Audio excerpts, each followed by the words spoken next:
35 করা থাকলে এটাও সোজা, এটা এটা ওই আগের অঙ্কের মতোই, এটা সোজা ম্যাথ। তো এটা আমি হচ্ছে যে করাবো না 36, আমি 35টা করাই দেবো। 35 নম্বর ম্যাথটা করাইলে মোটামুটি অন্য ম্যাথ গুলো এমনি কাভার হয়ে যাবে। আচ্ছা দেখো কি কি লেখা আছে, এটা একটু বড় ম্যাথটা। বলা আছে একটা 1000 কিলোওয়াট, 1000 কিলোওয়াট আউটপুট। মনে রাখবা যদি কোনো যন্ত্রের গায়ে পাওয়ার লেখা থাকে, পাওয়ার, কিন্তু ইনপুট আউটপুট কিছু বলা নেই, তাহলে ধরে নিতে হবে এটা আউটপুট পাওয়ার। তো এখানে ওরা ভালো লিখে দিছে আউটপুট, তো লেখে না দেওয়া থাকলেও এটা তোমার আউটপুট পাওয়ার।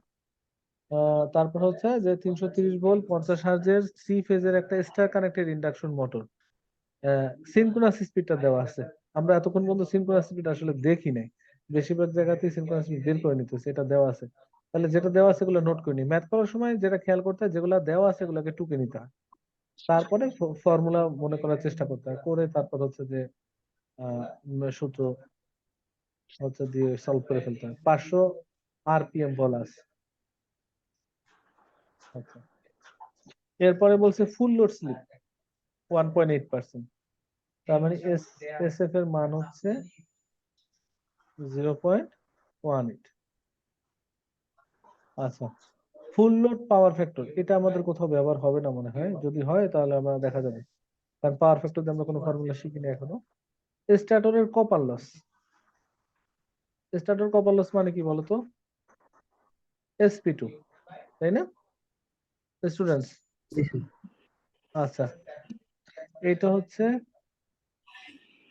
ও স্প্যাটর, ভুল হয়েছে, স্ট্যাটর কপার লস তো SP2 না, রোটরের কপার লস হচ্ছে SP2, তাই না? রোটরের কপার লস SP2। তাহলে এটা SP2 না, এটা হচ্ছে স্ট্যাটরের কপার লস, আমার ভুল হয়েছে। এটার কোনো নাম ছিল না, স্ট্যাটরের copper loss 2440 watt, iron loss হচ্ছে এত, এটার নাম ছিল না।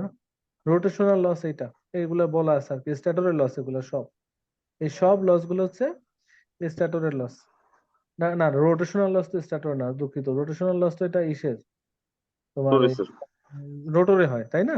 স্ট্যাটরে তো রোটেশনাল লস হয় না, তার মানে এই লস গুলো হচ্ছে স্ট্যাটরের লস। আচ্ছা, এখন বের করতে বলছে রোটরের কপার লস কত, আর রোটরের কপার লস যদি আমি জানতে চাই, তাহলে রোটরের কপার লস জানার জন্য আমার ফর্মুলাটা হচ্ছে SP2।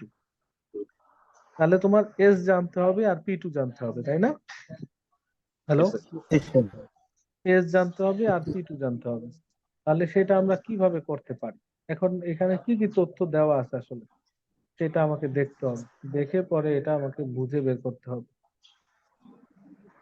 আচ্ছা, এখন আমি তোমাদেরকে ডায়াগ্রামটা আবার একটু মনে করাই দিই, ঠিক আছে? আমার ডায়াগ্রামটা মনে করাই দিই, ইয়াতে যাই, ওই যে টেবিলটা ছিল না ওখানে যাই। ও, এই যে এইটা, এখানে যাই।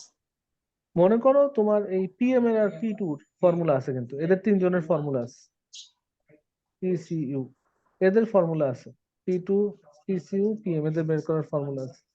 এখন বাকিগুলার কিন্তু নাম দেওয়া নাই, যেমন এটার নাম দেওয়া নাই, অন্য জায়গায় নাম দেওয়া নাই। প্রশ্নে দেওয়া আছে হচ্ছে এই রোটর আউটপুট, এটা দেওয়া আছে, একদম ফাইনাল আউটপুট দেওয়া আছে।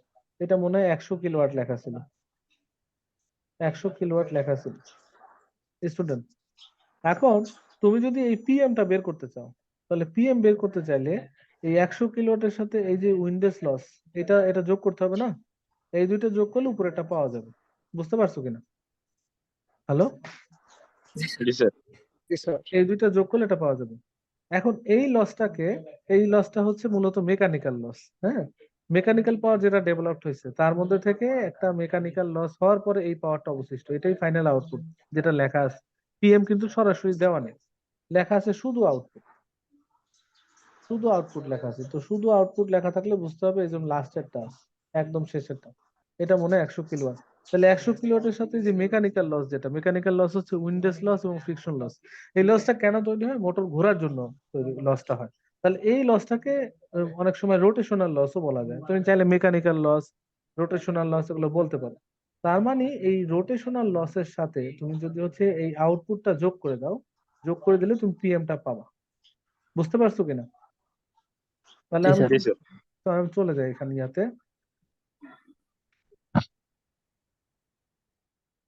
কত নম্বরে ছিলাম যেন, 35।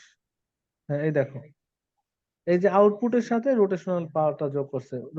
আউটপুট হচ্ছে 100 কিলোওয়াট, 100 কিলোওয়াট আউটপুট পাওয়ার। এই যে প্রশ্নে লেখা আছে এটা হচ্ছে 100 কিলোওয়াট। আর আর বলা আছে হচ্ছে যে তোমার এই রোটেশনাল লস যেটা, এটা বলা আছে 1200 ওয়াট। তাহলে এটা আমাদের আউটপুট পাওয়ারটা হচ্ছে 100 কিলোওয়াট, আর রোটেশনাল লস 1200। তো 1200 কে দুইটা একসাথে লিখলে তো যোগ করতে পারবে এক ইউনিটে লিখলে। যে 1200টাকে যদি আমি কিলোওয়াটে কনভার্ট করি তাহলে 1.2 হয়। তাহলে আমাদের পিএম সমান সমান আমরা পাইলাম কত? 101.2 কিলোওয়াট। 101.2 কিলোওয়াট। এটা কি ক্লিয়ার হয়েছে কিনা স্টুডেন্টস? জি স্যার। আশা করি ক্লিয়ার হয়েছে। এখন এখন আমাদের কি করতে হবে? রোটরের কপার লস বের করতে হবে। রোটরের কপার লসের ফর্মুলা হচ্ছে SP2। তো আমরা কপার লসের ফর্মুলা তো জানি, PCU PM, এটা সমান সমান কত? কপার লসের কনস্ট্যান্ট ছিল S, আর PM এর কনস্ট্যান্ট ছিল 1 মাইনাস S। তাহলে আমরা লিখতে পারি PCU ডিভাইডেড বাই PM সমান সমান S বাই 1 মাইনাস S, তাই তো? তাহলে সেখান থেকে যদি PCU আমরা বাই করি, PCU সমান সমান কত হবে? S divided by 1 minus S into হচ্ছে PM, নাকি? আচ্ছা, রোটরের কপার লস হচ্ছে এই ফর্মুলাটা। তো এখানে এস এর মান কত? এস এর মান অলরেডি বলা আছে 1.8%, তার মানে 0.018।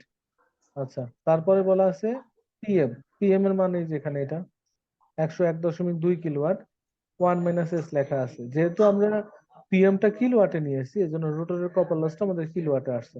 রোটরের কপার লসটা আসছে 1.855 কিলোওয়াট। আশা করি বুঝতে পেরেছো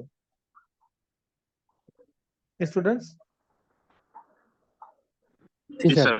আচ্ছা, এখন পরের প্রশ্নে যাই। রোটরের কপার লস বের হয়ে গেছে। আচ্ছা, এখন পরের প্রশ্ন যাব। পরের প্রশ্ন কি বলছে? বলছে যে রোটরের লাইন কারেন্ট বের করতে বলছে, লাইন কারেন্ট। তো লাইন কারেন্ট বের করার জন্য মানে কি, রোটরের কপার লস যেটা, হ্যাঁ, আহ, আমরা ইনপুটটা বের করে ফেলি। এখন P2টা বের করে ফেলি। P2 সমান সমান কত? দেখো, P2 মানে কি? P2 মানে হচ্ছে এই মেকানিক্যাল পাওয়ার আর এই যে কপার লস দুটাকে যোগ করতে হবে। তো মেকানিক্যাল পাওয়ার কত? মেকানিক্যাল পাওয়ার হচ্ছে 101.2 কিলোওয়াট এটা, আর কপার লস হচ্ছে এইটা, এটাকে যোগ করলে এটা পাওয়া যাবে। হুম,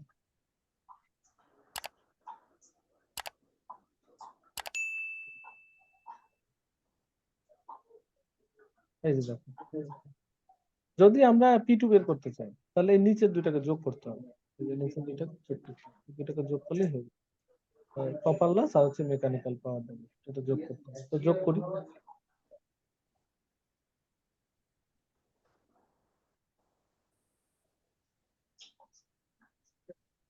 দেখো, এই হচ্ছে P2, PM আর হচ্ছে কপার লস যোগ করছি। তাহলে এটা হচ্ছে P2, এইটা হচ্ছে P2। তা P2 যদি জানা থাকে তাহলে P2 জানা, আর রোটর ইনপুট বের করবো। ইনপুট মানে P1। তো P1 সমান সমান আবার কি? বলো, P1 সমান হচ্ছে রোটরের ইনপুট আর স্ট্যাটরের লস। স্ট্যাটরের যতগুলো লস আছে সব লস যোগ করতে হবে। এন্ড স্ট্যাটরের দুই ধরনের লস আছে, একটা হচ্ছে কপার লস, একটা হচ্ছে আয়রন লস। কপার লস এবং আয়রন লস। হ্যাঁ, তো স্ট্যাটরের কপার লসটা এখানে দেওয়া আছে কত? প্রশ্ন দেখি, পড়ে দেখি। এখানে বলা আছে কি, স্ট্যাটরের কপার লস হচ্ছে এইটা, আর আয়রন লস বলা আছে এইটা। তো আমরা এই দুটাকে যোগ করব। এগুলো ওয়াটে দেওয়া আছে, তো আমরা সবগুলো যদি যোগ করতে চাই সেম ইউনিটে আনতে হবে। হ্যাঁ, তো এই জন্য এগুলাকে কিলোওয়াটে নেওয়া হয়েছে। এটা হচ্ছে P2 মানে রোটর ইনপুট, এটা হচ্ছে কপার লস, কপার লস না কোর লস বা যাই হবে, এটা কপার মনে হয়, এটা মনে হয় আয়রন লস। তো দেখো এই দুইটাকে ওই কিলোওয়াটে কনভার্ট করছে, তাহলে টোটালটা পাওয়া গেছে। এবার নিচের টেবিলটা খুব সুন্দর করে খেয়াল করে দেখো। এবার খেয়াল করে দেখো, এটা তোমাদের মিলে যাবে। এই যে এই জিনিসটা পুরোটা মিলে যাবে, খেয়াল করে দেখো। এই যে 1000, আমরা এবার পিছন থেকে সামনে গেছি। অঙ্কটা এমন ছিল, আগের বার অঙ্কগুলো দেখা যাচ্ছে সামনে থেকে পিছনে, পিছন থেকে সামনে গেছে। এটা ছিল মোটরের ইনপুট 1000 কিলোওয়াট, আর বলা ছিল রোটেশনাল লস 1200, এটা লেখা ছিল। তো এই দুইটাকে আমরা যোগ করছি, এই দুইটাকে যোগ করলে পাওয়া গেছে mechanical power developed. Mechanical power পাওয়া গেছে কত? 101.2 কিলোওয়াট। এখানে সবাই কি ওয়াটে লিখছে? হ্যাঁ, ওই উপরে কিলোওয়াটে লিখছি, এখানে ওয়াট লিখছি, মেকানিক্যাল পাওয়ার ডেভেলপ, এটা হচ্ছে পিএম। আচ্ছা, এখান থেকে আমরা পরবর্তীতে বের করছিলাম রোটরের কপার লস, পিএসইউ। পিএসইউ হচ্ছে যে সমান সমান SP2। তারপর এই দুইটাকে যোগ করছি, এই দুইটাকে যোগ করে আমরা পাইছি রোটর ইনপুট, তাই না? রোটর ইনপুটের নাম দিয়েছিলাম কি, P2। এই P2-র সাথে আবার হচ্ছে স্ট্যাটুসের যে লস গুলা ছিল, দুইটা লস ছিল, একটা হচ্ছে কোর লস এবং কপার লস, এই দুইটাকে একত্রে যোগ করে আমরা ফাইনালি এই স্ট্যাটুর ইনপুটটা পাইছি, P1টা পাইছি। এই হচ্ছে পুরো পাওয়ার ফ্লো ডায়াগ্রামটা। আশা করি বুঝতে পেরেছো নাকি? একবার প্র্যাকটিস করো তাহলে ভালো বোঝা যাবে।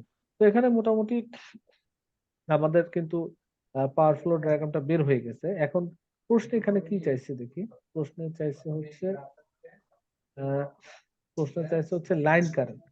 তো কারেন্টের সাথে সম্পর্ক হচ্ছে লাইন কারেন্ট বের করতে চাইছে, লাইন কারেন্ট।